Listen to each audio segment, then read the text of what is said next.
প্রতি মিনিটে 105 জন মানুষ মারা যায়, এটা কিন্তু যুদ্ধ বিগ্রহ ছাড়া নর্মাল ডেথ। হ্যাঁ, স্বাভাবিক মৃত্যু 105 জন প্রতি মিনিটে মারা যাচ্ছে। প্রতি মিনিটে 105 জন মানুষ মারা যাচ্ছে। আপনি যদি 8 ঘন্টা ঘুমিয়ে থাকেন, ক্যালকুলেট করলে 50,000 প্লাস লোক চলে গেছে পৃথিবী। আমরা এখনো জীবিত আছি। তার মানে হচ্ছে আল্লাহ পাক রব্বুল আলামিন আমাদেরকে আরেকটা সুযোগ দিয়েছেন to change the course of our life, আমাদের জীবনের দিক পরিবর্তন করার।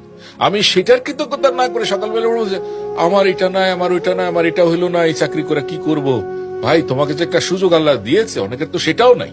তো যেটা আছে সেটাকেই যদি আপনি ধরে আঁকড়ে আল্লাহর উপরে 100% তোয়াক্কাল করে যদি আপনি করেন, দেখেন কোরআনের 90 জায়গায় আল্লাহ বলছে যে রিজিকের ব্যবস্থাটা আমি করি, টেনশন করো না। কিন্তু আমরা না শয়তানের আশাসে পড়ে আমাদের শয়তান এসে কানের মধ্যে বলে, হাই হাই কেমনে খাবি, কেমনে চলবি, কেমনে করবি। আমাকে যদি এখন ইনস্টিটিউশনে জিজ্ঞেস করেন যে আসলে আপনি কি করেন, ফ্র্যাঙ্কলি স্পিকিং, আপনি যদি আমার বলেন যে আপনার কি, মানে আমার কিন্তু কোনো মাস শেষ হলে কি আমার বেতন দিবে এমন কোন ইনস্টিটিউট নাই। আমি teacher at university as long as I teach. I'm a trainer as long as I train. I'm a consultant as long as I consult. I'm a coach as long as I coach. এগুলা যদি না থাকে, I stand nowhere.